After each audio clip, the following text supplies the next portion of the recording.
হে হে ধনুর মন না না না। মোবাইল স্ক্রল না করে সময় কাটানোর 10টা দারুণ উপায়। নিজেকে ফিরে পাওয়ার ছোট ছোট অভ্যেস। রাত 12টা বাজে, ঘুম আসছে না, বিছানায় গড়িয়ে গড়িয়ে ফোনটা হাতে নেই। স্ক্রল করতে করতে হঠাৎ দেখি ঘড়িতে 2টো, মাঝখান থেকে 2 ঘন্টা নেই। এই পরিচিত দৃশ্যটা কি কেবল আমার একার?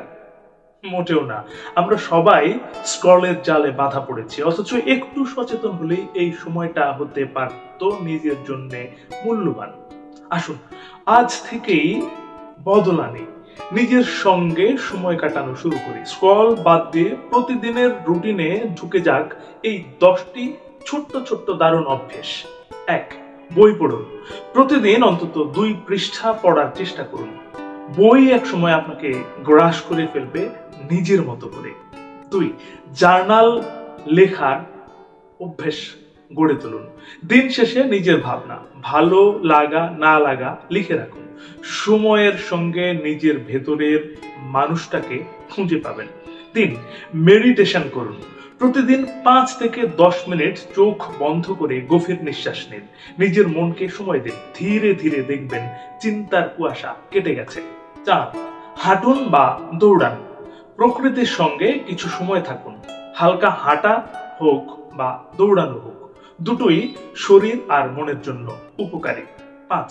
হস্তশিল্প বা আঁকা শিখুন। হাতে কিছু তৈরি করার আনন্দই আলাদা। সময় যেমন ভালো কাটবে, তেমনি সৃষ্টিশীলতাও বাড়বে। 6. নতুন রেসিপি রান্না করুন। রান্না শুধু খাওয়ার জন্য নয়, এটা হতে পারে চমৎকার মানসিক থেরাপি। 7.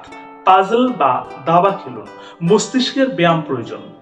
এসব খেলায় সময় যেমন যায়, তেমনি মাথাটাও খাটে। 8.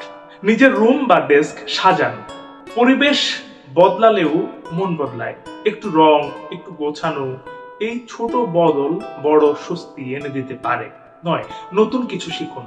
ইন্টারনেটে অসংখ্য ভিডিও আর কোর্স আছে। আপনি শিখতে চাইলে শেখার তো অভাবই নেই আসলে। 10. গাছের যত্ন নিন বা বাগান করুন। গাছের পাতা যেমন বাড়ে, তেমনি আপনার ধৈর্য, মনোযোগ আর মমতাও এই গাছ নিয়ে পড়ে থাকলে বাড়বে। স্ক্রল মানে আমরা ঢুকে পড়ি অন্যদের জীবনে, কিন্তু নিজেকে জানার সবচেয়ে ভালো উপায় হলো কিছু সময় নিজেকে দেয়া। আজ একবার চেষ্টা করে দেখুন, নিজের সঙ্গটা দারুণ হতে পারে। বন্ধু, আজ এ পর্যন্তই, এখানে শেষ করছি। তার আগে একটি কথা আপনাকে মনে করিয়ে দিই, এই পৃথিবী তাকেই সম্মান দেয় যে ইউনিক কিছু করতে পারে। ইউনিক কিছু করুন, ভালো শুনুন, ভালো থাকুন। ধন্যবাদ।